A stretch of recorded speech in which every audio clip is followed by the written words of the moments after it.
Jessica Shinn, and I have been a volunteer youth leader for over 20 years, 18-ish of those in partnership with my husband, who is a youth pastor for middle schoolers and high schoolers, and then also we've had young adult ministries going as well, whether it's officially as part of a ministry or just participants in our youth leaders and that kind of stuff. We also tend to view ministry as not just something official and designed to be within the constructs of the church body, but also since Paul talks in Romans 12:1 about our life being worship, that is kind of how we live our life and view our ministry. Looking at Christ's example with the disciples and anybody who was listening to him teach, that come follow me, come see. Crowds followed him and saw his interactions with others, but just that the life that in figuring out ministry and figuring out faith is something to be done in community.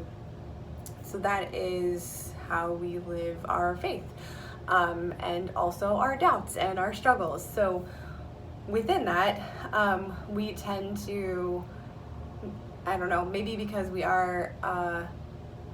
tend to be honest about our struggles, tend to also have people feel comfortable sharing their pain with us and their struggles, which is a beautiful thing to be able to share in, but it also can be really hard. That's some of the struggles that I've faced and challenged in ministry, has been how to set healthy boundaries, how to be okay with taking care of my own mental health and my own physical health in the midst of everything, so that I can keep caring for other people. And then also, as other people's pain pours out on you, how to be okay with sitting in the midst of that, and how to not be resentful of things, which then goes back to the whole setting boundaries and that kind of thing as well.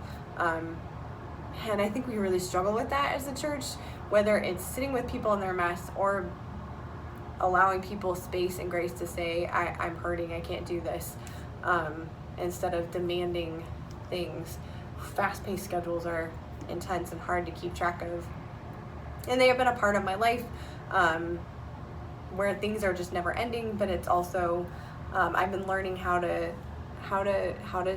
take care of myself and see that is scriptural and honoring to God, and not something that is selfish. Not selfish, it is essential, as a good friend of mine likes to say.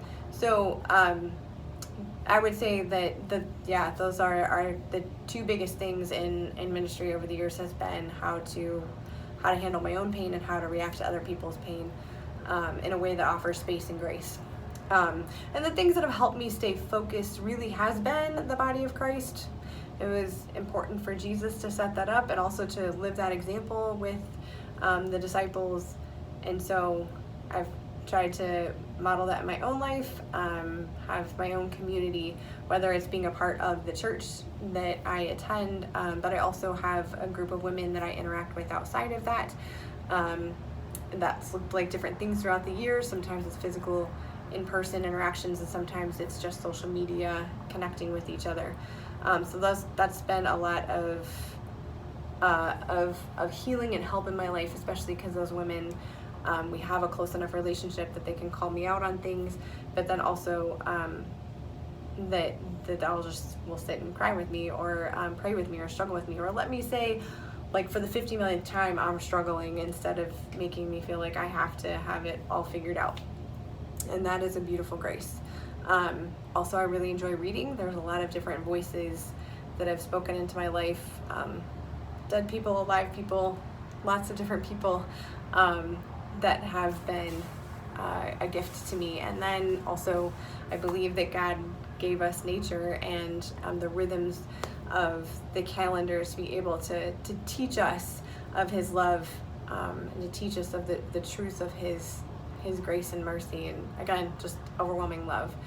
So these are the things that help me stay focused in the midst of all the ups and downs, and to know that there is a God who ferociously and passionately loves me, and I get to share that love with others.